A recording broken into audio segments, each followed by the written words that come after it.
Good morning, everyone. This is actually the first time back at the Betsuin since before the pandemic. So it's been over 3 years, closer to 4 years, I think. And of course, there have been some changes that I've noticed. Well, in this area at least. We came here a few days ago, and we decided to try riding the new subway. And I was actually a little surprised to see that the subway station in Little Tokyo was actually finished because it was under construction for so long. So it was kind of a shock to see that it was open. And so we thought we'd try riding the train, in which we did. And of course, in the Bay Area, we have BART, the Bay Area Rapid Transit. Comparing BART to this train, actually, this train is very nice, and it was a very pleasant experience. And we had a nice ride out to Santa Monica. And it took less than an hour, like 54 minutes.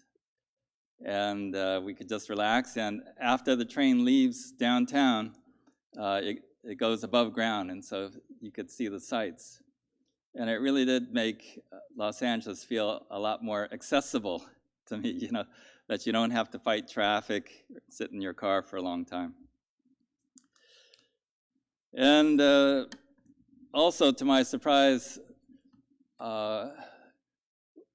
we saw that Little Tokyo has really come to life.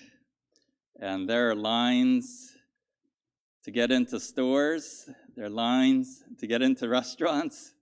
There's just crowds of people everywhere, and at all hours of the day and night.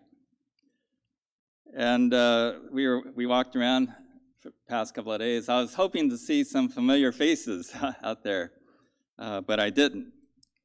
And so I know what you're thinking. It reminds me what Yogi Berra once said. Oh, no one goes there anymore. It's too crowded. But nevertheless, I invite everyone out there who's watching this on video or watching this later to come to service on Sunday, because there's nothing like seeing your friends, feeling like part of a Sangha, participating in the activities, and listening to a Dharma talk live. Today, we are observing a pet memorial service. And to be honest with you, several years ago when I was coming down here regularly, I was surprised to learn that temples down here held a pet memorial service, because in Berkeley, well, we never did. And so it's a relatively recent phenomenon, of course, because usually memorial services are for humans. But I thought it was a good idea.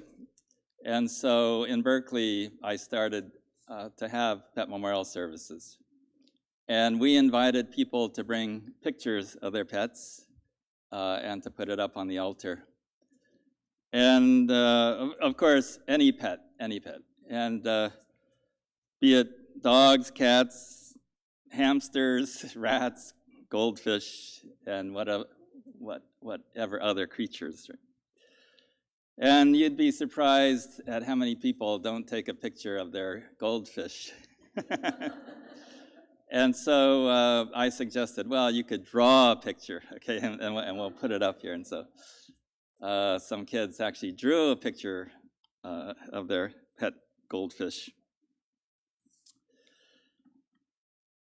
Just before the Buddha passed away, or as we say in Buddhism, before Shakyamuni Buddha entered Parinirvana, the great nirvana, he was visited by many members of the Sangha.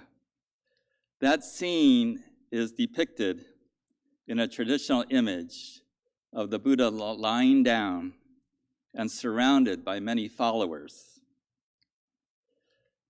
including monks, teachers, lay people, men and women, and also many animals and other creatures, such as cows, horses, deer, water buffaloes, tigers, peacocks, monkeys, snakes, swans, gophers, dogs, and cats. This means they all dwell in the Buddha's realm of wisdom and compassion. Since being married, we have had cats as our pets over the years. Now we have 2 cats, Mr. and Rogers. They are our 6th and 7th cat. We got these cats during the time that I was on that RV trip during the pandemic, traveling across the country. And imagine my surprise when my daughter texted me a picture of 2 cats sitting in my living room. And I'm wondering, hey, what are those cats doing? And it turned out that my wife and she adopted them. And, during the pandemic, it was really hard to get kittens because people were lonely at home and they were adopting dogs and cats. And so if you filled out a questionnaire, you could check off a box, would you be interested in 2 cats, a bonded pair? And they checked out the box, and lo and behold, a few days later, they got an email saying, come pick up your cats. But they're great cats, and they're doing quite well, even now, I think, but probably a little lonely since they're visiting down here. But not too bad because they keep each other company.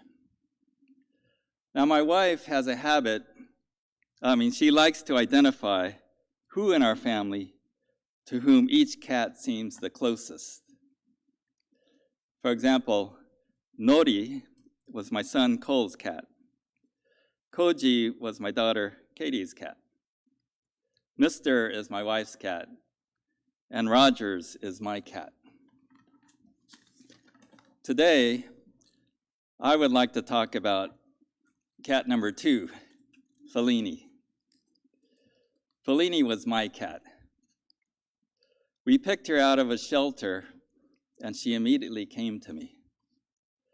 She was a kitten when we got her. She was gray and white, a bit noisy, meowing whenever she wanted something, and she liked to sleep between my legs.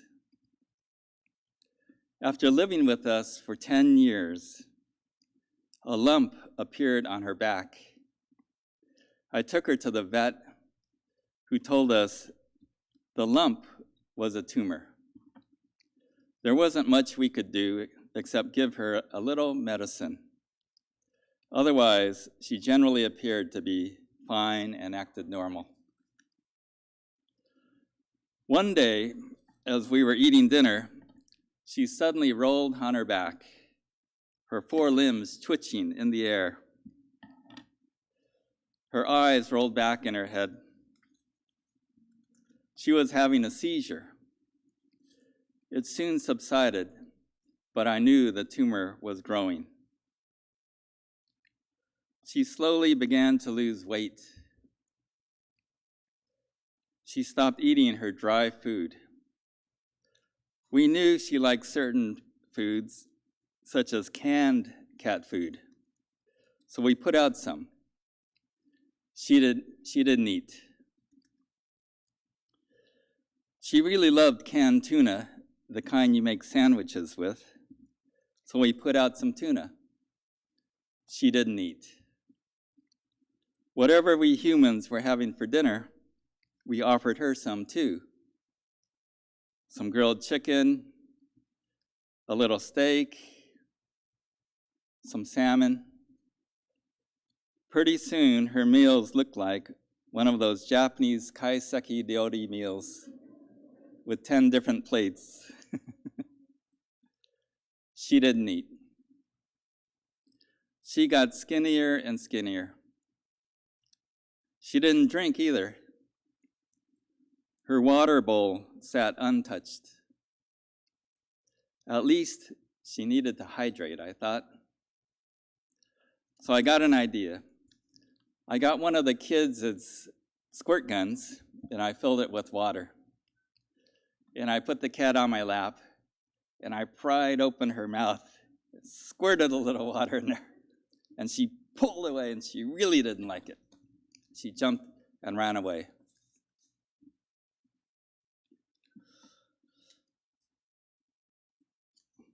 I knew her body was shutting down, that it was getting ready for the next stage in life, which is death. There wasn't anything I could do. I had no choice. My power was limited. I had to let go. Soon afterwards, she passed away. During this time, my brother was suffering from advanced stage pancreatic and liver cancer. My brother, Bill, older by 7 years, lived in New York City. Growing up in the Bay Area, we shared a bedroom. You can imagine, 7 years apart, he so much older than I. He always told me what to do. He taught me how to ride a bicycle. I fought with him and argued. But after he moved away and moved to New York City, and after I graduated from college and visited New York for the first time, he showed me around the big city. He treated me to meals. He let me stay at his apartment, and he gave me designer clothes and suits that he no longer wanted. Now, he was asking me for help. He was dying. I had gone to see him a few times to sign legal papers, to talk to bankers, to meet his accountant, to promise to help his wife and kids in any way I could. He asked me, his younger brother, the one who he always bossed around, to make decisions for him, for his care and treatment. His condition worsened, and the outlook looked bleak. My gut told me I would be making one last trip to see him. Our dad was too old and too frail to travel, but Mom could. And together, we went to New York. My brother entered hospice care, which was located on the top floor of a hospital in Midtown Manhattan. Every day, my mother and I left our hotel room and went to see him and spent the day by his side. At first, he didn't look too bad.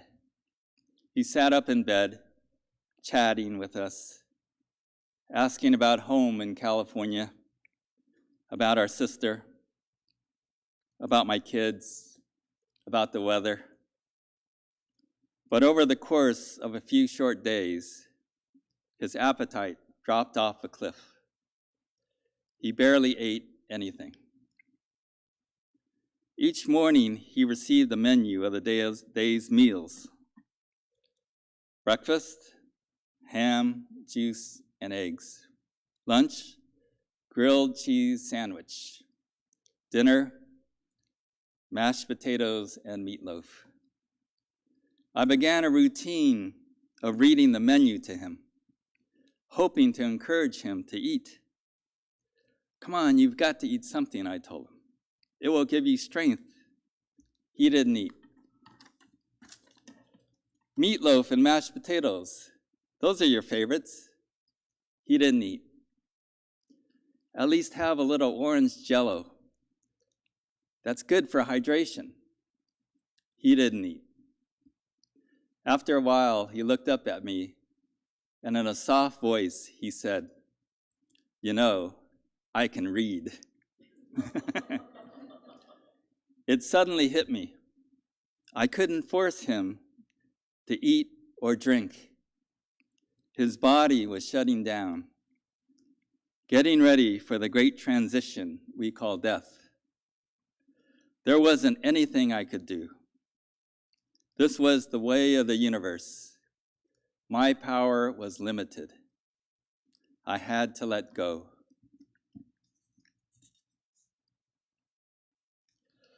A few days later, my brother passed away. This was the lesson my cat, Fellini, had taught me a month earlier. This cat prepared me for this moment. With my brother, I suddenly understood the great lesson I was given without even knowing it. This was the meaning of impermanence.